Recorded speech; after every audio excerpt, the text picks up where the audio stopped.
Hello students, welcome to the lecture on product management. And after the lecture, we will be able to learn the following objectives.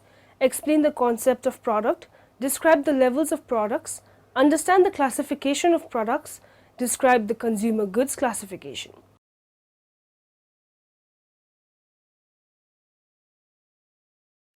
Let us start with a brief introduction to product management. The product is a good, service, person, place, events or organizations offered to consumers to satisfy his need or want. A good is a tangible product which can be seen and touched. These tangible items can be produced in bulk and inventoried. For example, switches from Bajaj Electricals are goods. A service is an intangible product which requires simultaneous consumption and production. These are also perishable in nature. For example, a Walcott hospital offers heart surgery which consumers cannot see but need to undergo when there is a pain in the heart. Hence, surgery, a service, is perishable in nature, need to be produced and consumed simultaneously. Product development is the process of designing, building, operating and maintaining a good or service. Software and internet companies use a product development process to ensure that they are not just manufacturing a technology but creating a product that people will want to buy and continue to use. To be sure, a base technology is at the heart of the product, but product development ensures that the customer's voice is not lost in the rush to an exciting technology. Product development adds things like pricing, marketing and customer support to the technology to create a complete product. Without a product management, philosophy and discipline, an IT organization becomes focused on the technology instead of the customers and is often organized along technological lines rather than in ways that benefit the customer. What is product management? Essentially, it's just a term that says supply chain and distribution channel. This goes into anything that any person wants to create and sell on the market. And what does this really mean? Let's talk about a product that a lot of us use on an almost daily basis. Well, maybe not daily, but let's talk about beer. So we like enjoying a beer at the end of a day and sitting on a terrace. Summertime's coming up in Montreal. But what really goes behind a beer? And when somebody puts a beer in front of you, what's all the product management that goes into it? Now, whenever you create a product, you also have to think about the supply chain. And this is really just saying all the raw materials that go into creating your product. For example, if you're using a cell phone, you have to think about the person mining for the metal components, the person who's developing the technology, the hardware, the factory worker who puts it all together, the one who puts it in a box, the marketing person, and so on. In beer, the example we're using, it's all about raw ingredients. So you need your malt, you need your yeast, you need your wheat, and you need your different ingredients for flavoring and whatnot. And this all sounds relatively easy. You just mix it all together in a batch, but there's everything that goes behind it. So you have to actually consider in your pricing, in your product, in your day-to-day operations, all the factors that go into the development of your product. For beer, you need to order a lot of malt and barley. And although it seems like you just pick up the phone and order some more malt or barley, this can fluctuate based on good crops, what the price of malt and barley is on the world market, commodity prices, and this all changes things. So you have to monitor that pretty carefully. And you also have to ensure that whenever you need more malt or barley, you can just pick up the phone and there's trusted suppliers who will make sure it comes to you. If you can't ensure that steady flow of ingredients, you can't make your product. And that means your operations come to a standstill. So you always have to think about all the factors that go into making it. Even if you're doing something as simple as reselling someone else's product. I know someone who sells promotional merchandise. And not a lot of people know this, but when there was the Fukushima reactor disaster in Japan, the price of USB keys went up on average $2 to $3 a unit. And this was because the majority of the components that go into USB keys are made right near the facility in Japan. And operations came to a standstill. People couldn't get new components to make their USB keys, and the price went up. And the entire market and all the suppliers and all the promotional people who wanted to distribute, and because the demand kept going, had to find a way to adapt. And you have to think about these things whenever you're planning on building a product, no matter what it is. Now, once you have your product and it's all put together, and you've got a beer in a bottle, packaged, labeled, ready to go, you now have to think about getting it to people. Actually, on the way over here, I saw one of the greatest examples of this is that a Budweiser delivery truck who was in front of Cafe Campus, and they had to deliver their beer. But if anyone has ever been to Cafe Campus, they know this. There's 4 or 5 flights of stairs before you get up to the top bar.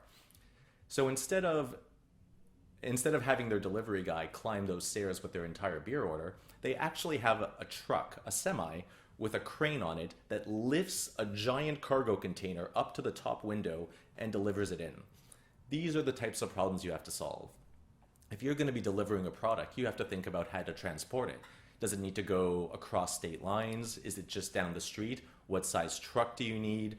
How many delivery staff do you need? And essentially all the questions that go behind how are you getting that product to the point of sale or directly to the consumer? You got to ask yourself, and you have to plan that in and put it into your cost structure, into your operations management. Logistics are just as important in product management and product development as a lot of other things, because if you have a great product that everybody likes and that everybody wants, it's completely meaningless if it's sitting there in your warehouse not going anywhere. So when you're talking about putting together a company and you have a product to deliver, whether it's real or virtual, think about everything that needs to go into it. All the problems that can come up in delivering your product. Recently, we saw that a bunch of websites got hacked. And so this is something you even think about when you're creating websites. What are the potential problems that can come in? Who can hack a server, and how will this affect my clients in the future? It's all part of managing your product, but also managing your clients and ensuring that you can continue a steady stream of making sure that you can continue a steady flow of your product to the public so that you can keep making revenue. Remember, you have to always continue to make money. And so even if you're having problems on the supplier end, the end consumer doesn't care about that. They want your product now, or they're going to go to somebody else. So when you're doing your product, make sure you have a supplier, make sure you have a backup supplier, make sure you have a distribution channel and a backup to your distribution channel, because it's all about getting your product to the consumer. Let us now find out the concept of product. In a narrow sense, a product is a set of tangible physical attributes assembled in an identifiable form. Each product carries a name, such as car, iron, building, etc. But in marketing, a product is anything which can satisfy a need, want, or desire of consumers and can be offered in an exchange process. Hence, a product can be a commodity, service, an idea, or a combination of all these. A commodity is a tangible object such as watch. A service is an intangible which provides benefits and satisfaction to the user, such as health service or doctors or nurses service. An idea is a philosophy or concept such as stop smoking, use seatbelt while driving, suggestion for doing physical exercises, etc. When buyers purchase a product, they decide to buy after considering both tangible and intangible attributes of the product. According to W. Anderson, a product is anything that can be offered to a market for attention, acquisition, use, or consumption that might satisfy a want or a need. It includes physical objectives, services, persons, places, organizations, and ideas. According to Philip Kotler, the product concept is a management orientation that assumes that consumer will favor those products that offer the most quality and other features for the price, and therefore should effort for continuous improvement of product quality and other features of product. The implicit premises of the product concept are: consumers buy products rather than solutions to needs. Consumers are primarily interested in product quality and other features. Consumers know the quality and feature differences of the competing brands. The organization's task is to keep improving product quality and other features as the key to attracting and holding customers. From the above explanation, you have come to know that the word product in marketing has a much wider meaning. Attributes of a product. Some of the essential features can be identified as tangibility. To be a product, it should have a tangibility character, such as it can be touched or it can be seen, for example, car, building, cloth, etc. Intangible attributes. The product may also be intangible in the form of services, for instance, like banking, insurance, music, composition, repairing, nursing, etc. Associated attributes. A product may have number of features which differentiate it from competitors' products. Associated attributes usually cover the color, the package, the brand name, the installation instruction, etc. The exchange value. A product may be tangible or intangible, but it must have exchange value. It must be capable of being exchanged between seller and the buyer at a mutual agreed price. The consumer satisfaction. A product should have the capacity to satisfy the consumer's real or psychological needs and wants. At the same time, it must have the capacity to generate profit for the satisfaction of sellers. Moving on further, let's study the levels of products. The concept of 5 levels of a product actually comes in play when one is finalizing a product for business or when he wants to analyze a product. Just like any business, a product too has its hierarchy. A product can be divided into a series of different features and benefits which helps in its segmentation, targeting and its positioning. Thus, the 5 levels of the products are the ones which help to define the product in a better manner. These 5 levels are the core benefit. It is the most fundamental level of a product, the fundamental service or benefit that the customer is really buying. Example, hotel. The night guest is buying rest and sleep. Movies, customers is buying entertainment. A generic product. It is a basic version of the product. Example, hotel. It consists of rooms to rent, etc. Then the expected product. It is a set of attributes and conditions that buyers normally expect and agree to when they purchase the product. Example, a hotel. Guests expect a clean bed, soap and towel in the bathroom, a telephone and a closet, etc. Augmented product. One that includes additional services and benefits that distinguish the company's offer from the competitor's offer. Example, in a hotel, television set, shampoo, fresh flowers, rapid check-in, express checkout, fine dining, room service, etc. Potential product. All the augmentations and the transformation that this product may ultimately undergo in the future. Now, let's study the classification of products. The influx of the wide range of consumables into the market has provided a corresponding wide range of choices to the consumers. The competitive nature of the marketplace has therefore become a significant factor that producers can only ignore to their own peril. The purchasing power of the consumer is also affected by the economy of the nation. It is as a result of those factors that manufacturers must of necessity know the product category to which their products belong. The hostility in the marketing environment suggests that the producers have no option other than to employ aggressive marketing drive in order to survive competition in the face of the declining purchasing power of the consumers. It is in the light of this that product classification becomes one of the most potent techniques for determining the survival or the extinction of products in the hands of the producers. Consumers at times may want to minimize the shopping time. The implication of the buying behavior on the part of the producer is that the retail outlet should be minimized for the products. There are other cases of products in which the consumer already has a brand in mind. The special purchasing effort is just to know where it is on sales. Producers will do well to ensure that such products retain the quality the consumers want.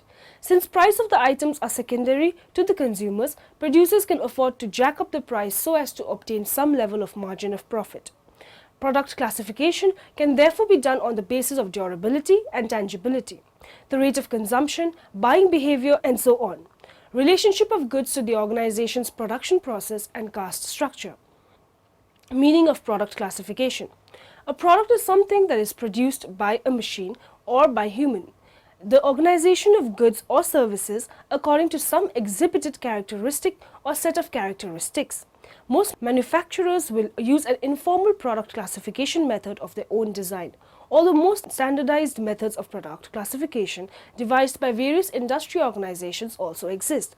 Marketers have traditionally classified products on the basis of characteristics, durability, tangibility, and use, consumer or industrial.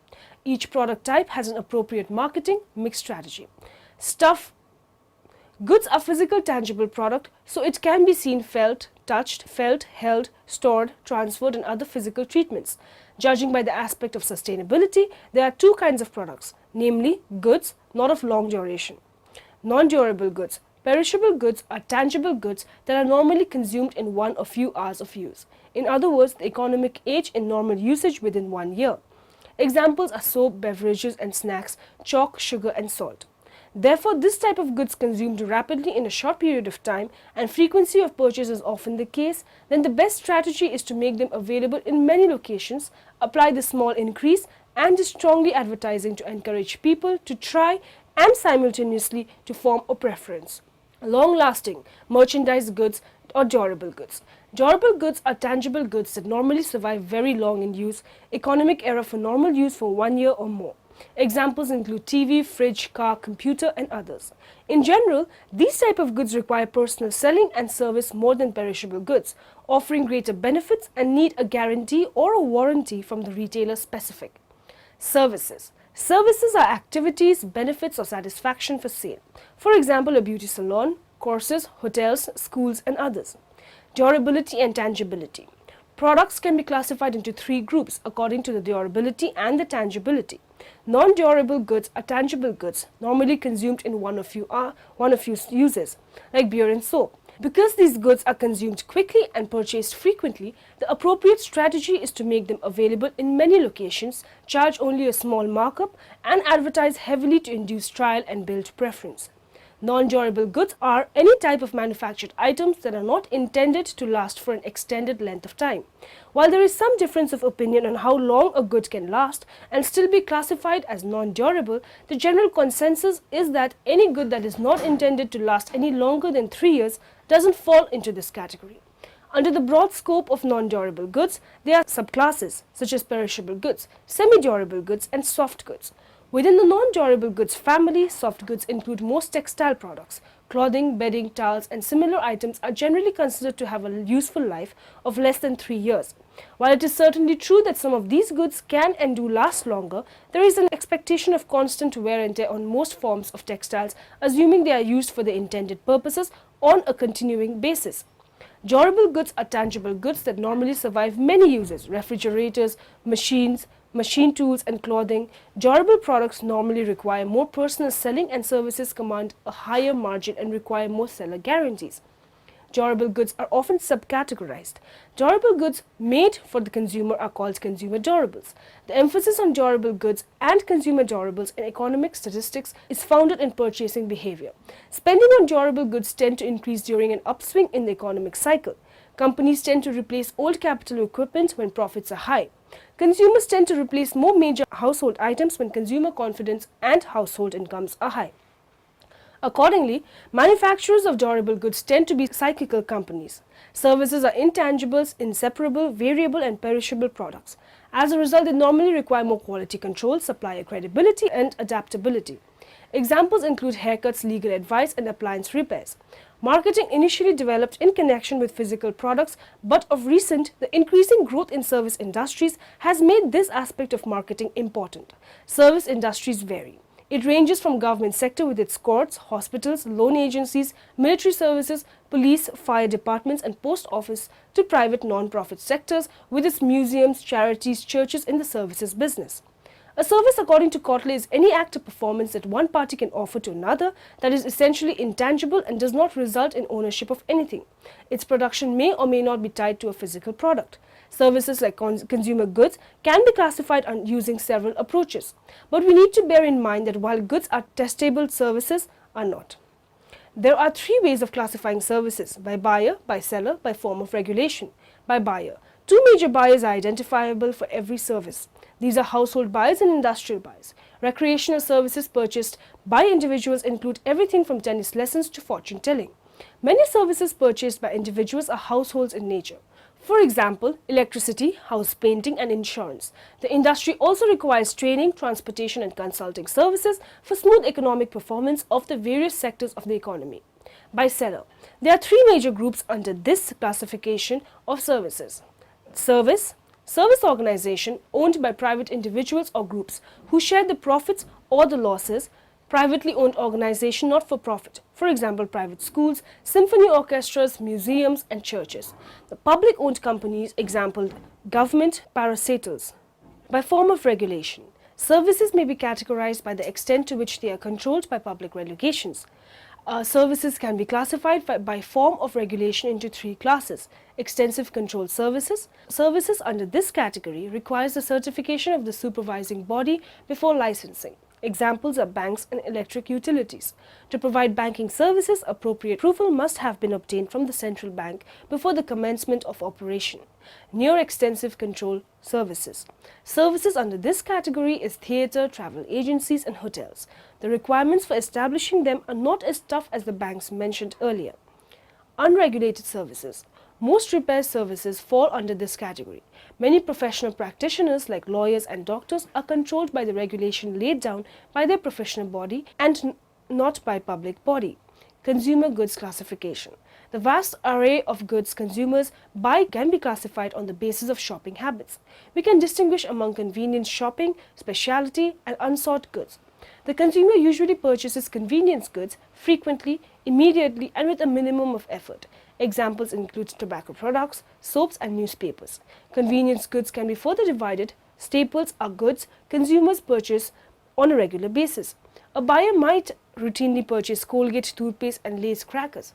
Impulse goods are purchased without any planning or search effort. Candy bars and magazines are impulse goods. Emergency goods are purchased when a need is urgent. Umbrellas during a rainstorm, boot and shovels during the first winter snowstorm. Three classes of consumer goods are identified, namely convenience goods, shopping goods and specialty goods. Convenient goods. These refer to items that the consumer buys with minimum shopping effort. Essentially, these are goods that are habitual with the consumers. They are bought frequently but not in large quantities because they are non-durable goods. In other words, they are used-up goods. Shopping goods. These set of products are selected by the consumers based on certain yardsticks such as suitability, quality, price and style. All products that involve shopping comparison before selection fall into this category. Such goods are furniture, rugs, dresses, computers, shoes and household appliances. Before a consumer makes up his mind to buy a shopping, well, a lot of exercise must have been carried out to know the different prices of the various stores that sell the product. Specialty goods. These refer to goods for which consumers are habitually willing to make a special purchasing effort. These categories of goods possess unique characteristics or high degree of brand identification. Examples include specific brands and types of fanny foods, cars, stereo components, photographic equipments, and suits. Specialty goods do not involve buyer in making comparisons. Buyers invest time only to reach the dealer of the specialty goods. Retailing indeed is turning into me-tailing. And as emerging economies become wealthier and lifespans in mature markets lengthen, 1 billion more me-tailers are expected to join the throng. No consumer goods company can yet claim to be a master of all three key industry trends: changing consumer behavior, changing shopping experiences, and the global surge in consumer numbers. Yet that's exactly what it will take to achieve high performance in markets shaped by consumer power. What's more, there's everything to play for as the gap between today's high performers and those just behind them shrinks. Empowered by mobile and digital technologies for unprecedented choice and instant gratification, in the United States, 50% of mobile subscribers use a smartphone. Consumers expect products tailored to individual needs that are constantly changing. More and more of them rely on peer recommendations via Facebook or Twitter. In fact, 1/4 of search results for the world's top 20 brands are linked to social media. You can't afford any longer to deal with these new consumers at arm's length, as an undifferentiated mass.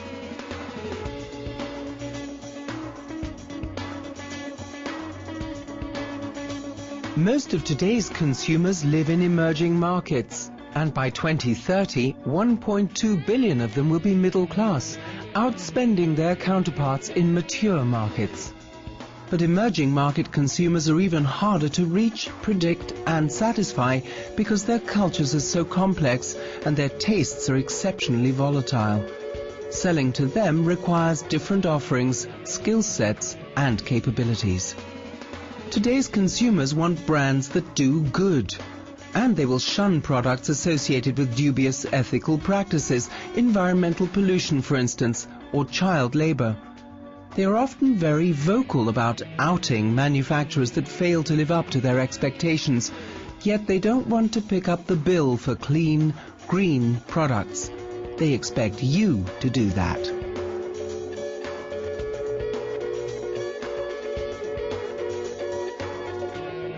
Consumers expect a continuous stream of compelling and new product innovations that do what they say and say what they do. Brands that innovate fast will be best placed to win consumer loyalty.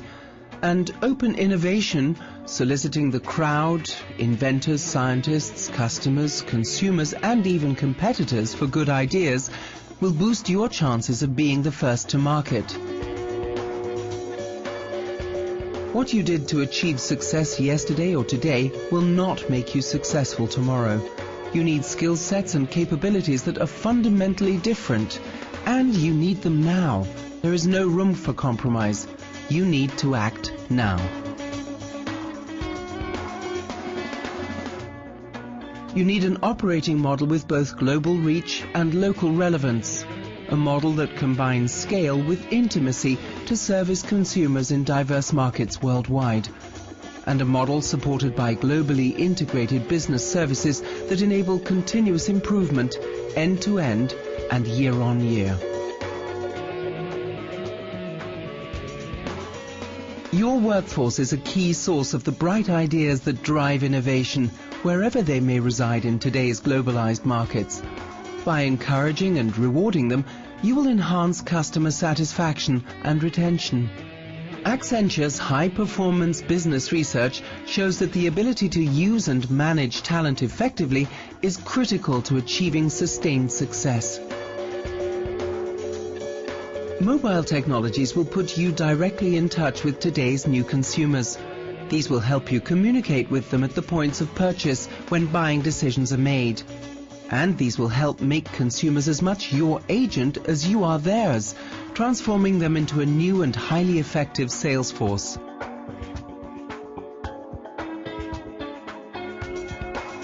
You need the right people with the right skills to turn data into actionable insights and advanced predictive analytics that can put you ahead of the game.